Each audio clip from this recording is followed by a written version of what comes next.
रामनवमी, हनुमान जयंती और फिर ईद के दिन हिंदुस्तान के कई शहरों में दंगे हुए। क्या इन सीरियल दंगों के पीछे पीएफआई का दिमाग है? पीएफआई का एक नया टेप सामने आया है और इस टेप से एक बड़ा खुलासा हुआ है। पीएफआई का नेशनल सेक्रेटरी मोहम्मद शाकिफ खुलेआम माइक पर मुसलमानों को भड़का रहा है। पीएफआई के नेता हर हफ्ते नए वीडियो बनाते हैं और इन वीडियोस को अलग अलग तरीकों से काटा जाता है, छांटा जाता है, मुस्लिम मोहल्लों में बांटा जाता है, मोबाइल पर पहुंचाया जाता है और हर हफ्ते देश के मुस्लिम मोहल्लों में माहौल खराब किया जाता है। पीएफआई के खिलाफ वो नए सबूत मिल गए हैं जिसकी तलाश जांच एजेंसियों को भी है और सरकार को भी है। जो हमारे देश में भी हो रहा है, ये इंडिया में पहली बार ऐसा नहीं हो रहा है। रामनवमी के नाम पर जो हमारे देश में अभी हो रहा है, ये वक्त की इंतजार करके थे ये लोग। They were waiting for the time. इंतजार करके जैसा वक्त आया तो इसको शुरू किए। ये कहीं कोई टपोरी लोग बैठकर प्रोग्राम करके इसको शुरू नहीं किए। ये पॉपुलर फ्रंट ऑफ इंडिया यानी पीएफआई का नेशनल सेक्रेटरी मोहम्मद शाकिफ है। इसका ये वीडियो तेजी से वायरल हुआ, हर मुस्लिम मोहल्ले में डिलीवर हुआ। तो क्या जोधपुर में 2 मई को हुए दंगों का इस वीडियो से कोई डायरेक्ट कनेक्शन है? वीडियो की तारीख 29 अप्रैल 2022 है। लोकेशन कर्नाटक का मैसूर है। यह शख्स हजारों की भीड़ के सामने मंच पर आया, माइक पकड़ा, हेट स्पीच वाले स्क्रिप्ट खोली, दंगों की बात की, दंगाइयों की बात की, पत्थरबाजों की बात की, मगर नाम किसी और का ही लिया। इसने मोदी को घेरा, योगी को घेरा, बीजेपी को टारगेट किया, सब खुल्लम खुल्ला हुआ।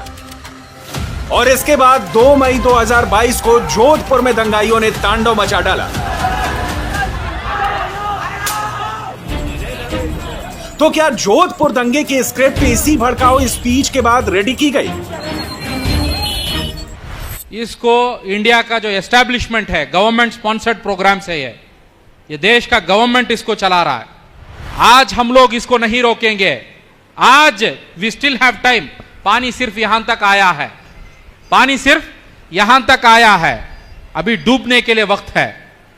अभी भी हम लोग काम नहीं करेंगे, अभी भी हम लोग जो है इसको रोकने का इंतजामात नहीं करेंगे तो हम डूब जाएंगे। हां, हम डूब जाएंगे, मगर हमारी नस्ल क्या बनकर इस देश में जिएगी? हमारी नस्ल इस देश में क्या बोलकर जिएगी? जिंदा रहना बहुत जरूरी है।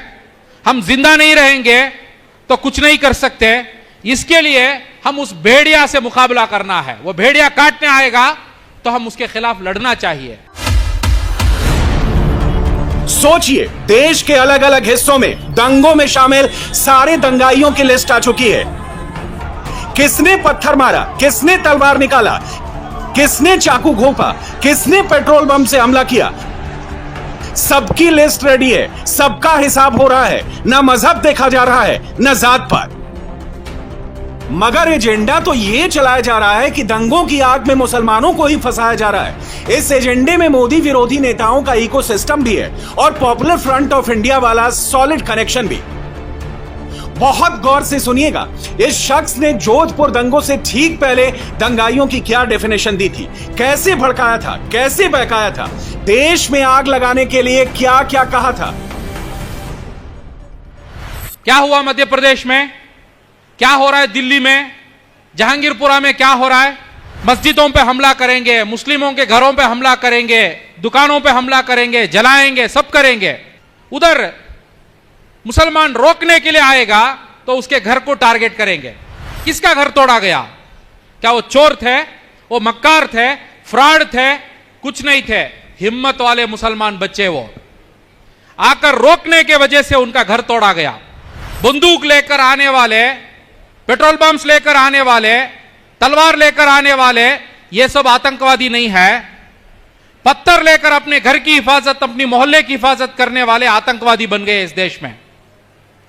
टेररिस्ट बोलकर उनको टारगेट किया जाएगा। मुस्लिम मोहल्ला में, मुस्लिम एरियाज में, गेटोस में जाकर मुसलमान। क्या ये सिर्फ एक संयोग है कि पीएफआई का मोहम्मद शाकिब 29 अप्रैल को इस तरह की बातें करता है और जोधपुर में दंगे भड़क जाते हैं? कहीं ना कहीं कुछ तो गड़बड़ जरूर है, कोई ना कोई हिडन कनेक्शन तो जरूर है।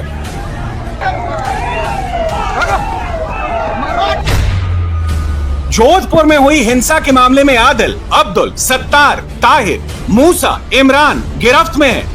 रोहित, योगेश, हितेश, हिमांशु, अरविंद जैसों पर भी शिकंजा कसा है।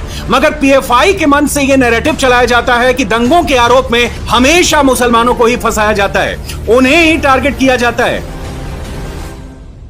रामनवमी के नाम पर जो प्रोग्राम, जो जुलूस निकाले गए, ये जुलूस का एक मकसद है। वो मकसद को पूरा करने के लिए वो जुलूस निकाले गए। मैसेज बहुत क्लियर है, मैसेज बहुत क्लियर है। मैसेज क्या है? दुश्मन के तरफ से मैसेज बहुत क्लियर है। आपको गवर्नमेंट नौकरी नहीं, आपको सहूलत नहीं, आपको कुछ भी नहीं। आप जाकर मुस्लिम मोहल्ला में, गेटों में भी आप जिएंगे, उधर भी आकर आपको हम लोग मारेंगे। राजस्थान में तो मोदी की सरकार नहीं है, अशोक गहलोत वहां के मुख्यमंत्री हैं। बीजेपी शासित राज्यों की ही तरह राजस्थान में भी जोधपुर दंगों में शामिल दोनों पक्षों के दंगाइयों पर कार्रवाई हुई है। तो क्या इसलिए पीएफआई के पेट में दर्द है या माजरा कुछ और है? कर्नाटका के मैसूर से जो पीएफआई का बयान आया है उसकी मैं भरपूर तरीके से मजम्मत करता हूँ। हिंदू को मुसलमान से या मुसलमान को हिंदू से लड़ाने की बात न की जाए। जो मुसलमानों से हथियार उठाने की बात की जा रही है, मैं इनकी भरपूर तरीके से मुखालिफत करता हूँ। और ये तालिबानी सोच के लोग हिंदुस्तान के अंदर जन्म ले रहे हैं। कर्नाटका गवर्नमेंट से, केंद्र सरकार से ये अपील करता हूँ कि ऐसे लोगों के ऊपर सख्ती से लगाम लगाना चाहिए है जो मुल्क में बंटवारे की साजिश कर रहे हैं और भाई को भाई से जुदा करने की कोशिश कर रहे हैं। जवाब 1 मई 2022 यानी जोधपुर दंगों से एक दिन पहले की इस प्रेस रिलीज की पहली लाइन में है। गौर से पढ़िएगा क्या लिखा है। ईद के मौके पर रामनवमी जैसे हालात बना सकती है पीएफआई। ये कोई वायरल प्रेस रिलीज नहीं, ऑथेंटिक प्रेस रिलीज है। सूफी खानका एसोसिएशन की तरफ से जारी की गई थी। इसमें 29 अप्रैल 2022 की उस स्पीच का जिक्र है। प्रेस रिलीज में मोहम्मद शाकिब का नाम लेकर बाकायदा चिताया गया था कि इस हेट स्पीच के बाद देश में माहौल बिगड़ने के संकेत हैं। अभी हालिया दिनों में जो भी वारदात तशद्दुद की पूरे हिंदुस्तान में हुई है, उसमें पीएफआई का हाथ खुल करके सामने आया है, क्योंकि उसकी एक सबसे अहम वजह है कि उन्होंने 26 जनवरी 2022 को एक रेजोल्यूशन पास किया था और उस रेजोल्यूशन में उन्होंने ये कहा था कि हम हिंदुस्तान में लोकतंत्र बचाओ अभियान शुरू करने जा रहे हैं। दरअसल उनका वो लोकतंत्र बचाओ अभियान न होकर के भारत को विखंडित करने का अभियान था। पीएफआई यानी पॉपुलर फ्रंट ऑफ इंडिया एक अलगाववादी चरमपंथी संगठन है जिसके खिलाफ सूफी खानका एसोसिएशन लगातार पूरे हिंदुस्तान में अपनी आवाज़ बुलंद कर रहा है। हुकूमत हिंद को और तमाम रियासती सरकारों को आगाह किया है कि पीएफआई पर पाबंदी लगाई जाए, क्योंकि पीएफआई के ज़रिए लगातार इस तरह की घटनाएं की जा रही हैं कि वो एक मुस्लिम समुदाय के बच्चों को भड़का रहे हैं, बरगला रहे हैं अपनी बयानों से, अपनी बातों से, अपने कामों से समाज में नफरत का बीज बो रहे हैं। देश में नफरत फैलाने की बात या किसी भी तरीके की हिंसा की बात करने की किसी को भी इजाज़त नहीं है और न दी जा सकती है। ये देश संविधान से चलता है, ये देश हिंदू और मुसलमानों सबका है। किसी भी समुदाय के खिलाफ कोई आपत्तिजनक बात करना या किसी के खिलाफ कोई इस तरीके की बात करना जिससे दूसरों के जज्बात और दूसरों की आस्था को ठेस पहुँचे, इसको कतई तौर पर किसी भी समाज में बर्दाश्त नहीं किया जाता है। मेरा ये कहना है कि जो लोग भी इस तरीके की बातें कर रहे हैं उनको समझने की ज़रूरत है कि ये देश सबका है, ये देश संविधान से चलता है। किसी भी कम्युनिटी के खिलाफ नफरत को उभार कर अपना सियासी एजेंडा हासिल करना ये कतई तौर पर बर्दाश्त नहीं किया जाएगा। जो लोग जुलूस निकाले, जो लोग आकर जुलूस किए, जिस बात का शक था हुआ भी वही। पीएफआई के नेशनल सेक्रेटरी के स्पीच के बाद जोधपुर में माहौल बिगड़ा, हिंसा हुई, खून खराबा हुआ। 29 अप्रैल को भड़काने वाली पटकथा का एक और सैंपल देखिए। बार बार मुसलमान खतरे में है वाला टेक्स्ट कुछ इस तरह फिट किया गया। ये आरएसएस के गुंडे 2000-3000 लोग जुलूस निकालकर उधर जाएंगे, उधर जाकर हमारे नबी के खिलाफ नारे निकालेंगे हमारे मस्जिदों के खिलाफ बात करेंगे। ये सब करने के बाद एक भी मुसलमान नौजवान या 2-4 लोग आकर उसको रोकेंगे तो उधर जो है हंगामा शुरू हो जाएगा। वो एक बहाना, ये जुलूस निकालकर मुसलमानों को टारगेट किया गया। सरकार जो लोग जुलूस निकाले, जो लोग आकर जुल्म किए, जो लोग आकर हमारे नबी के खिलाफ बात किए, जो लोग आकर मुसलमानों पे हमला किए, उन पे कोई कार्रवाई नहीं करेगी। सरकार उल्टा क्या करेगी, इसके घर से पत्थर आया, उसके घर से पत्थर आया, इसका घर थोड़ा इलीगल है, उसका घर का बालकनी थोड़ा बाहर आया है, उसका घर का स्टेयरकेस ठीक नहीं है, बोलकर उसके घर को तोड़ेंगे। दरअसल ये मोदी और मुसलमानों के बीच खाई पैदा करने की गहरी साजिश वाली प्रयोगशाला है। इसके सबूत सिर्फ एक स्पीच में नहीं, पीएफआई के यूट्यूब अकाउंट पर भी मौजूद दर्जन भर वीडियो खंगालेंगे तो सारा सच खुद ब खुद सामने आ जाएगा। देश का दुर्भाग्य है, भारत एक तरफ पूरी दुनिया में नरेंद्र मोदी भारत के गौरव को बढ़ाने का काम कर रहे हैं, दूसरे तरफ लोग भारत को बदनाम करने की एक साजिश चल रही है जिसमें पीएफआई की अग्रणी भूमिका हो रहा है। और ये अग्रणी भूमिका अभी आपने देखा होगा कि जब रामनवमी जुलूस से लेकर के हनुमान जयंती से लेकर के अभी जितनी घटनाएं घट रही है देश के 8-10 राज्यों में, ये पहली घटना है कि एक तरफा अटैक करना, टुकड़े टुकड़े गैंग की जुबान आज बंद है जो लोग भारत को बदनाम करना चाहते हैं पूरी दुनिया में। और पूरी दुनिया नरेंद्र मोदी का लोहा मान रहा है, ये कुछ लोगों को बर्दाश्त नहीं हो रहा है, इसीलिए भारत के माहौल को बिगाड़ने में। और पीएफआई तो उन संगठनों में से एक है जिनके अंदर 1906 से जो मुस्लिम लीग की स्थापना हुई थी, जो जिन्ना ने काम किया, वही डीएनए इनके अंदर है। दरअसल ये कुछ और नहीं, नरेंद्र मोदी के खिलाफ मुसलमानों के दिल और दिमाग में जहर भरने वाला खतरनाक प्लान है। ये प्लानिंग आज से नहीं चल रही है। मोदी विरोधी हेट फैक्ट्री के सारे कैरेक्टर्स अचानक एक्टिव नहीं हुए हैं। ये 24 वाला लॉन्ग टर्म प्लान है। इसी प्लान को कामयाब बनाने के लिए मोदी विरोधी स्क्रिप्ट भी लिखी जा रही है और एंटी मुस्लिम बातें भी फिट की जा रही हैं। पीएफआई या दूसरी कोई तंजीम या संगठन जो मुल्क के हालात आज जो हमारे चल रहे हैं, जिसमें जानबूझ करके नफरत भूली जा रही है, उस नफरत को बढ़ावा देने में अगर अपना हिस्सा अदा करते हैं और किसी किस्म की बातें करते हैं तो मैं तमाम मुल्क के रहवासियों से, हिंदू मुसलमान सभी से ये गुजारिश करता हूँ कि ऐसे लोगों के बहकावे में ना आए और जज्बात में ना आए। उदाहरण के तौर पर मोहम्मद शाकिब की स्पीच का ये हिस्सा सुनिए। कैसे ये जहांगीरपुरी से होते हुए मध्य प्रदेश पहुंचा, फिर कर्नाटक पहुंचा और शब्दों का हेर फेर करते हुए पूरे देश में क्या होने वाला है इसका ट्रेलर लॉन्च कर डाला। आप समझते होंगे ये जहांगीरपुरा में हुआ, आप समझते होंगे ये जो है मध्य प्रदेश में हुआ, आप समझते होंगे ये इधर हुआ। क्या आप समझते हैं कल मैसूर में नहीं हो जाएगा? क्या आप समझते हैं कि ये कल बेंगलुरु में नहीं हो जाएगा? क्या आप समझते हैं कि उधर का मामला है? ये उधर का मामला नहीं है, ये पूरा देश में फैलने वाला है। एक पे हमला सब पे हमला, एक पे हमला सब पे हमला।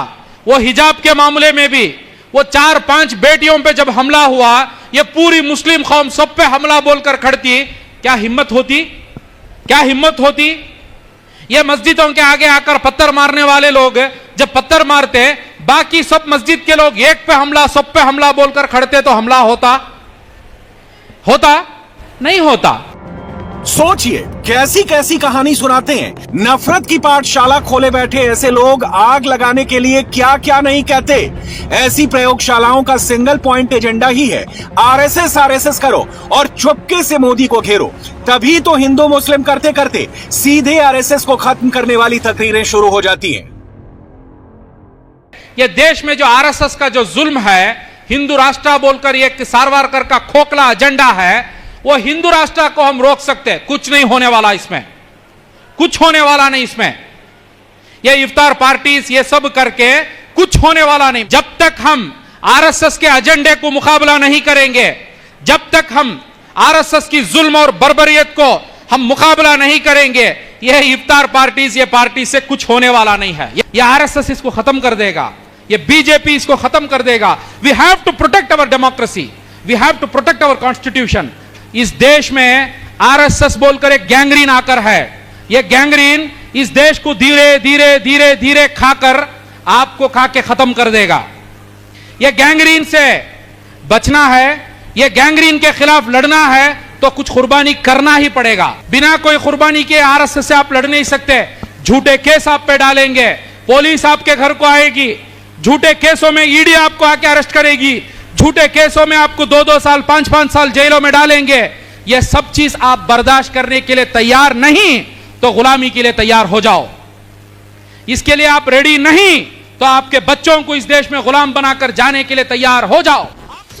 पीएफआई की जहरीली पाठशाला सियासी मंचों से होते हुए देश के मुस्लिम मोहल्लों तक पहुंचती है, सोशल मीडिया पर फैलती है, डायरेक्ट मोबाइल में डिलीवर होती है। पीएफआई का बयान अपना है उनका और राजनीतिक फायदा उठाने के लिए है। उनका ये कहना कि आरएसएस मोदी जी के कहने पर मुसलमानों को परेशान कर रही है, ये बिल्कुल अनुचित है, गलत है। आरएसएस एक ऐसा संगठन है जो राष्ट्र को सर्वोपरि रखता है और समाज में रचनात्मक कार्यों के लिए वो जाना जाता है। एजेंडा सेम, मोदी को फासिस्ट बताओ, धार्मिक उन्माद फैलाओ, पीएफआई का एजेंडा चलाओ, एक टॉपिक खत्म होते ही दूसरा टॉपिक घुसाओ और मरने मारने वालों की पटकथा सुनाओ। कुछ लोग जो है वो आरएसएस और बीजेपी पर जादू टोना करते करते, जंतर मंतर करते करते छू मंतर हो गए हैं। और ऐसे लोग जो लोग कि आरएसएस पर को कोसते रहे, आरएसएस बीजेपी को कोसते रहे और ये कोसते कोसते कोसी नदी के किनारे पहुंच चुके हैं। अभी उसके बाद कहाँ जाएंगे मालूम है आपको। तो इसलिए इस तरह के जो लोग हैं वो उनकी एक ही मंशा है, एक ही मकसद है कि किस तरह से समाज में बिखराव टकराव पैदा करो, किस तरह से दुष्प्रचार के माध्यम से आरएसएस के बीजेपी के खिलाफ लोगों में जहर और नफरत भरो। लेकिन वो सफल नहीं हो पा रहे हैं और हर बार उनकी इस तरह की कोशिश, इस तरह की क्रिमिनल कॉन्स्पिरेसी पूरी तरह से कोलैप्स हो रही है। जो भी इस तरह के लोग हैं जो कि समाज में बिखराव टकराव की सुपारी लेके काम कर रहे हैं, जो भी ऐसे लोग हैं जो समाज में नफरत पैदा करने के नासूर के तौर से दिखाई पड़ते हैं, ऐसे लोगों के इलाज होना ही चाहिए। वो लोगों को उकसा रहे हैं और जो राजनीतिक दल अपने को सेकुलर कहते हैं, जो बड़ी बड़ी बातें करते हैं सेकुलरिज्म की, उनकी जुबान ऐसे स्टेटमेंट पे बंद होता है। ये रामनवमी में तलवारें चले और भारत को तोड़ने की बात, जिस संघ ने भारत के सांस्कृतिक धरोहर के रूप में अपने को संजो करके रखा है, उसके ऊपर भद्दी टिप्पणियां, भारत में आतंकवादियों को समर्थन देने की बात करे, शरिया कानून की वकालत करे, हिजाब की वकालत करे, तो मैं समझता हूं कि पीएफआई वही है जो पहले सिम्मी खुला था, वही पीएफआई है, कभी सीएफआई बनेगा। लेकिन उससे भी बड़ा दोषी इस देश के वे लोग हैं जिनकी जुबान सेकुलरिज्म के नाम पर चुप है। ऐसे लोगों पर कार्रवाई की बात तो की जाती है मगर जमीन पर कुछ होता नहीं। तभी तो मोहम्मद शाकिब नाम का ये शख्स अभी भी आजाद घूम रहा है और देश का माहौल बिगाड़ रहा है। ये फक्र से कहता है कि सीएए के खिलाफ ये जेल में गया, मौका मिला तो फिर जाएगा, फिर से सड़कों पर उतरेगा। 29 अप्रैल की स्पीच में इसने सीएए को लेकर एक इशारा भी दिया। एनआरसी सीएए एजिटेशन में कैसे कैसे बच्चे जेलों में है मालूम है आपको। पहला कोई संगठन एनआरसी सीएए के खिलाफ कोई संगठन उठकर खड़ा, वो पॉपुलर फ्रंट उठकर खड़ा। हम लोग क्या बोले, boycott NRC, boycott CAA, boycott CAA. ये कोई पेपर का मसला नहीं, ये कोई सरनेम का मसला नहीं, ये कोई कमा फुल स्टॉप का मसला नहीं, ये मसला आरएसएस का मसला है। इसके आगे कोई डॉक्यूमेंट बताने की जरूरत नहीं है, इसके आगे कुछ हम बताएंगे नहीं, हम इसके आगे उठकर खड़ेंगे, रोडों में आकर हम हंगामा करेंगे, रोडों में आकर हम जमहूरी तरीके से हम आवाज बुलंद करेंगे, हम इनके आगे सर नहीं झुकाएंगे। मोहम्मद शाकिब जमहूरी तरीके से प्रोटेस्ट की बात तो करता है, मगर उसकी बातें सुनकर ऐसा कतई नहीं लगता। वैसे सीएए के मुद्दे पर पीएफआई जैसे संगठनों के लिए बुरी खबर यह है कि सीएए था, सीएए है और सीएए आने वाले समय में भी एक सच्चाई रहने वाला है। ऐलान हो चुका है। सीएए के बारे में अफवाहें फैला रही है कि सीएए जमीन पर लागू नहीं होगा। मैं आज कहकर जाता हूं, कोरोना की लहर समाप्त होते ही सीएए को हम जमीन पर उतारेंगे और हमारे भाइयों को नागरिकता देंगे। सीएए वास्तविकता था, वास्तविकता है और वास्तविकता रहने वाला है। इसमें आप कुछ नहीं बदल सकते हो।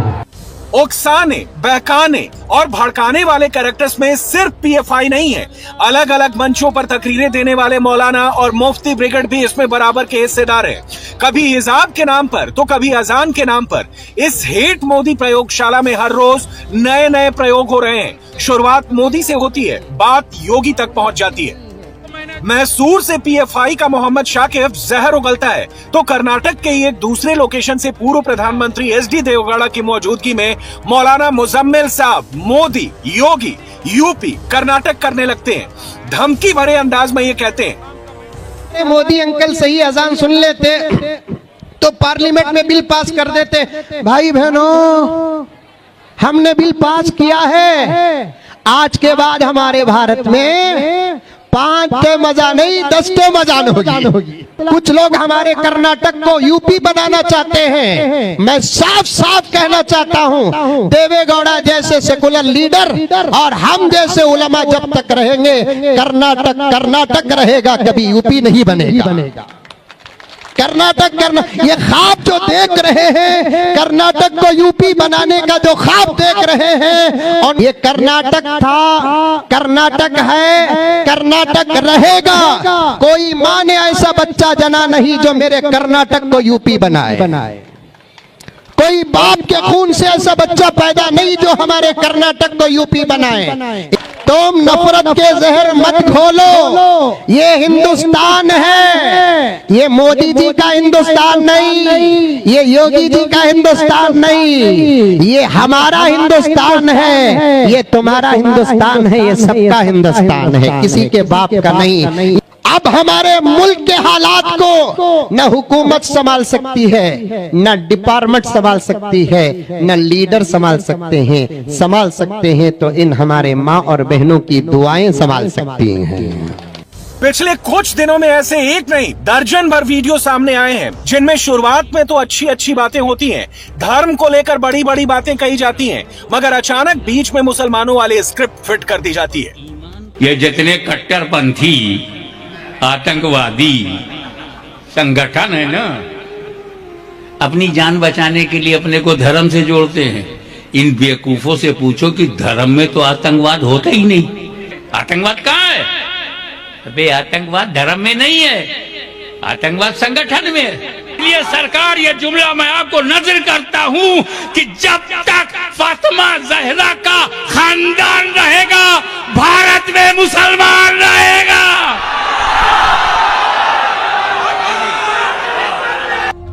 मोदी विरोधी इकोसिस्टम हो, उस इकोसिस्टम में शामिल नेता हो या पीएफआई जैसे भड़काऊ संगठन हो, सबकी पॉलिटिकल ट्यूनिंग चाहे कुछ भी हो, मगर मोदी को भला बुरा कहकर आरएसएस वाला एजेंडा फिट करके देश में धार्मिक उन्माद फैलाने वाली सबकी line length same to same है और पॉपुलर फ्रंट ऑफ इंडिया इस हेट स्टोरी को नेक्स्ट लेवल पर ले गई है। इंडिया टीवी हर वक्त हर जगह डाउनलोड करने के लिए सर्च करें India TV news Google play store या ऐप स्टोर पर।